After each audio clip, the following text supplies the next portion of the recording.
तो मेरे बहुत ही प्रिय और बेहद सम्मानित साथियों, हृदय की असीम गहराइयों से अभिनंदन, बहुत बहुत हार्दिक स्वागत। साथियों, यदि आपने भी अपने हाथ की उंगलियों में किसी ग्रह का कोई रत्न ये सोच करके धारण किया हुआ है कि ये मेरे लिए सौभाग्य लेकर के आएगा, तो एक बार उसको दोबारा आप परीक्षण जरूर कर लें, क्योंकि पहना हुआ आपने है, शरीर आपका है, भाग्य आपका है, जीवन आपका है। इसलिए आपसे बेहतर ये डिसीजन कोई नहीं ले सकता कि वो रत्न पहन करके आपके लिए सौभाग्य आया है या दुर्भाग्य आया है। बहुत सारी गलतफहमियां हम दूर कर रहे हैं। आज कर्क लग्न की बात करेंगे और रत्न है आज का माणिक्य, सूर्य का रत्न, जिसको अंग्रेजी में रूबी कहते हैं। और ये श्रृंखला हमें इसलिए बनानी पड़ी, अक्सर जब मैं लोगों से मुलाकात करता हूं, उनकी कुंडली का विश्लेषण करता हूं, तब मैं पूछता हूं कि भाई ये फला रत्न क्यों पहना हुआ है, तो कहते हैं कि भाई मुझे पद चाहिए था, मुझे सम्मान चाहिए था, तो मैंने माणिक्य धारण कर लिया। साथियों, केवल लग्न पत्रिका में योग कारक ग्रहों की स्थिति के अकॉर्डिंग ही आप रत्न धारण करें, और नहीं तो आप अपने जीवन से खिलवाड़ न करें। पैसा भी आपका जाएगा, समय भी बर्बाद होगा, जीवन में कुछ मिलेगा नहीं। तो साथियों, यदि अभी तक आपने अपने लग्न से संबंधित एपिसोड नहीं देखा है, तो यहां पर जो प्लेलिस्ट है उसकी लिंक हमने आई बटन में दी है, जाकर के जरूर देखें। और एक और निवेदन हमेशा की तरह कि जब भी आप एपिसोड देखें तो अपनी जन्म पत्रिका अपने समक्ष खोल करके रखें, ताकि आपको एक एक बिंदु ठीक से सही से समझ में आ जाए। साथियों, कई वर्षों के जन्म पत्रिका अध्ययन और लाखों कुंडलियों के अध्ययन के बाद हम ये कह सकते हैं कि यदि किसी की जन्म पत्रिका में शुक्र पीड़ित है, तो उसको इस ग्रह की महादशा में इन 9 लक्षणों का, इन 9 कष्टों का, पीड़ाओं का अवश्य सामना करना पड़ता है। व्यक्ति को चाहते हुए भी शारीरिक सुख मिल ही नहीं पाता है। किसी ना किसी प्रकार का गुप्त रोग उसे सदैव बना रहता है। भौतिक सुखों को व्यक्ति चाहते ना चाहते हुए भी उठा ही नहीं पाता है। गुर्दे अर्थात किडनी का कोई ना कोई रोग होना, बहनों को स्त्रीजन्य रोग होना, व्यक्ति अपनी हैसियत से ज्यादा फिजूल खर्ची में खर्च जरूर करता है, दाम्पत्य जीवन में तलाक तक की स्थिति उसके बन जाती है, व्यक्ति वासनाओं के प्रति कुंठित ही रहता है, और बड़ी चीज कि शादी योग्य उम्र होते हुए भी व्यक्ति का विवाह ठीक समय पर संपन्न नहीं हो पाता।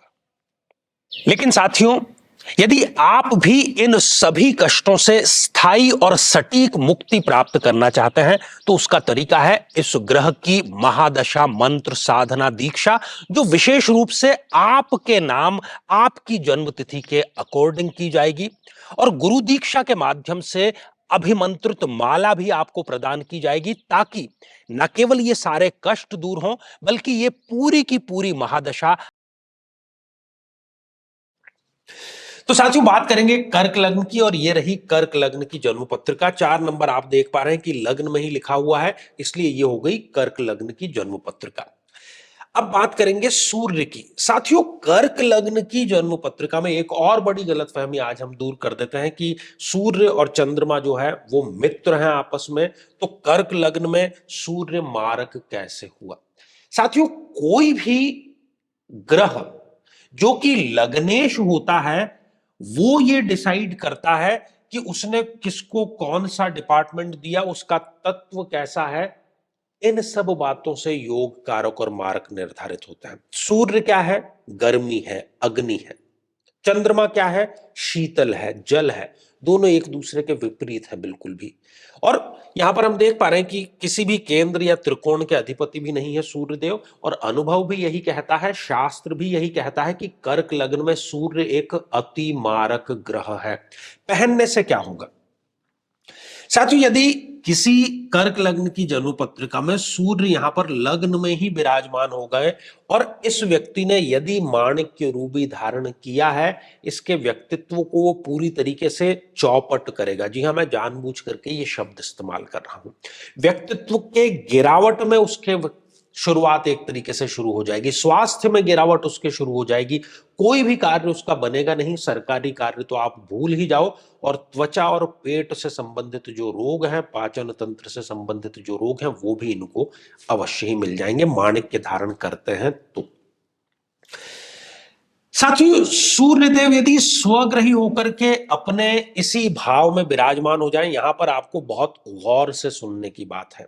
केवल एक कंडीशन है जहां पर माणिक्य धारण किया जा सकता है, केवल एक कंडीशन, उसके अलावा नहीं।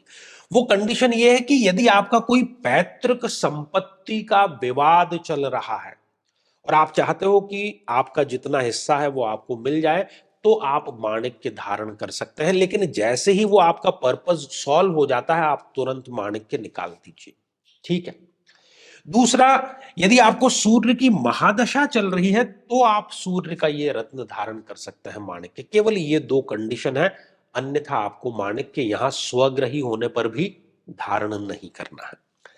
साथियों, यदि सूर्यदेव इस तृतीय भाव में विराजमान हो जाएं, कभी भी भूल करके माणिक्य धारण आपको नहीं करना है। यहां पर यदि आप माणिक्य धारण करेंगे तो जितने भी सपने आप देखेंगे, सपने तो होंगे बड़े बड़े, लेकिन उसकी पूर्ति के लिए कुछ भी नहीं हो पाएगा। महत्वाकांक्षा बड़ी होगी लेकिन कदम नहीं उठा पाता है। अपने ही भाइयों से व्यक्ति का जो बैर है वो हो जाता है। मेहनत का घर होने के कारण मेहनत आपके बहुत ज्यादा होगी। 17-17, 18-18 घंटे भी यदि आप काम करेंगे, रिजल्ट आपको 10% भी नहीं मिलेगा यदि माणिक्य पहनते हैं तो। साथियों, यदि यहां पर नीच राशि के होकर के सूर्यदेव विराजमान हो जाते हैं, गलती से भी माणिक्य पहनना भी नहीं, मैं तो कहता हूं कि उसका नाम भी नहीं लेना चाहिए आपको। माता के स्वास्थ्य में तकलीफें यहां पर शुरू हो जाएगी। स्वयं का यदि आप घर बनाना चाहते हैं, वो सपना ही आपका बना रहेगा। वाहन यदि आप खरीदना चाहते हैं, कहीं निवेश करना चाहते हैं रियल एस्टेट में, ऐसे स्थानों में भी आपका पैसा डूबना ही है। और इसके उलट चरित्र पर किसी न किसी प्रकार का उल्टा आरोप आपको अवश्य झेलना पड़ सकता है। साथियों, यदि सूर्यदेव इस पंचम भाव में विराजमान हो तो यहां पर भी सूर्य का रत्न माणिक्य कदापि नहीं पहने, बिल्कुल वर्जित रत्न है वो। ये प्रेम संबंधों में धोखा आपको दिलाएगा। यदि स्टूडेंट कोई है तो उसके एजुकेशन में कोई ना कोई बैरियर जरूर आ जाएगा। वो जिस संस्थान में चाहता है वहां पर उसको एडमिशन नहीं मिल पाएगा। शेयर मार्केट में यदि आप कार्य करते हैं, उसमें भी ये आपको असफलता ही प्रदान करेगा। और यदि आप अपनी संतति बढ़ाना चाहते हैं, स्त्री पुरुष कोई भी हो दोनों में से, उसमें भी ये एक बड़ा ऑब्स्टेकल लेकर के आएगा। साथियों, यदि सूर्यदेव इस छठे भाव में विराजमान हो जाए तो यहां पर भी सूर्य का रत्न माणिक्य धारण नहीं करना है। यहां पर यदि माणिक्य धारण करते हैं तो पेट से संबंधित कोई ना कोई बड़ी पाचन तंत्र की समस्या आपको आ सकती है। इसके अतिरिक्त ऋण की समस्या, ऋण लेंगे कुछ सोचकर लेकिन परिणाम उसका कुछ होगा। अपने ही लोग शत्रुवत व्यवहार यहां पर प्रारंभ कर देंगे। पिता से भी व्यक्ति के संबंध जो है वो खराब हो जाते हैं और कोई ना कोई लाइलाज बीमारी, छोटी बड़ी जेल यात्रा, अपमानजनक स्थितियां, कोर्ट कचहरी, मुकदमा, नशा, मतलब जितनी नेगेटिव चीजें आप चाह सकते हो वो यहां पर आपको मिल जाएगी यदि माणिक्य आप धारण करते हैं तो। साथियों, यदि सूर्यदेव इस सप्तम भाव में विराजमान हो, भूल करके भी माणिक्य धारण नहीं करना है। नहीं तो शादी तो आप भूल ही जाओ, और शादी यदि हो भी चुकी है तो ये दाम्पत्य जीवन को खत्म करने, तलाक तक की नौबत लेकर के आ जाएगा माणिक्य धारण करना। पार्टनरशिप में यदि कोई बिजनेस करते हैं तो उसमें भी ये आपको घाटे में ही लेकर के आएगा। साथियों, यदि सूर्यदेव इस अष्टम भाव में विराजमान हो तो यहां पर भी माणिक्य धारण बिल्कुल वर्जित है। भूल करके भी नाम भी आपको उसका नहीं लेना चाहिए। नहीं तो ये मृत्यु तुल्य कष्ट आपके लिए लेकर के आएगा। जैसा दुख सपने में भी व्यक्ति नहीं सोचता, वो उसके लिए माणिक्य ला करके जो है वो खड़ा कर देगा। ये आप स्वयं अनुभव कर सकते हैं। रोग, कोर्ट कचहरी, मुकदमा, अज्ञात भय, नशे की गिरफ्त में व्यक्ति आ जाता है। अपमानजनक स्थितियों का उसको सामना करना पड़ता है। ससुराल पक्ष से उसके संबंध खराब हो जाते हैं। साथियों, यदि सूर्यदेव इस नवम भाव में विराजमान हो तब भी भूल करके भी माणिक्य धारण नहीं करना है। नहीं तो वो अपने भाग्य उदय के रास्ते स्वयं ही आपने बंद कर दिए, स्वयं ही ताला लगा दिया। व्यक्ति कई बार तो ईश्वर को भी नहीं मानता है, उसकी किसी के प्रति आस्था नहीं होती है। जितनी भी उसकी बिजनेस की मीटिंग है उसमें उसको कोई भी फल नहीं मिल पाता। साथियों, यदि सूर्यदेव उच्च राशि के होकर के इस दशम भाव में विराजमान हो जाए, कई लोगों को गलतफहमी हो गई कि उच्च के हो गए केंद्र में तो धारण कर लेना चाहिए। साथियों, यहां पर मारक ग्रह उच्च का हुआ है, इसलिए आपको वो भी धारण बिल्कुल भी नहीं करना है। जो भी यहां पर व्यक्ति धारण करेगा स्वयं अनुभव है, जानता है।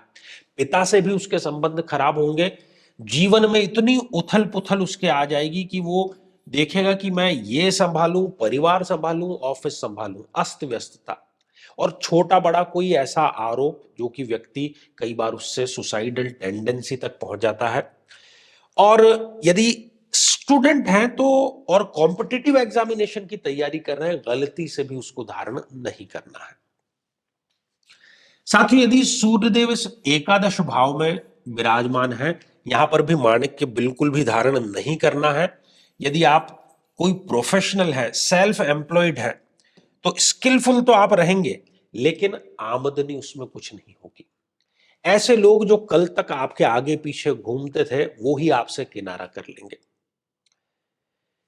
लाभ का और इच्छा का ये घर है, तो इच्छाओं को आपको एक प्रकार से दफन करके रखना पड़ेगा। यदि उसके लिए तैयार है तो ही आप माणिक्य धारण करें।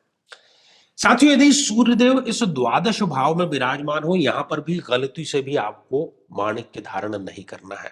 पेट पाचन तंत्र से संबंधित समस्याएं, मल्टीपल ऑर्गन की समस्याएं, अस्पताल के डॉक्टर के दवाइयों के पेटे जो खर्चा है वो बेतहाशा बढ़ जाएगा। वृद्ध अवस्था में जो समस्याएं आती है वो व्यक्ति के समक्ष आकर के खड़ी हो जाएगी। और विदेश से संबंधित कोई बड़ा धोखा व्यक्ति को अवश्य मिल जाता है।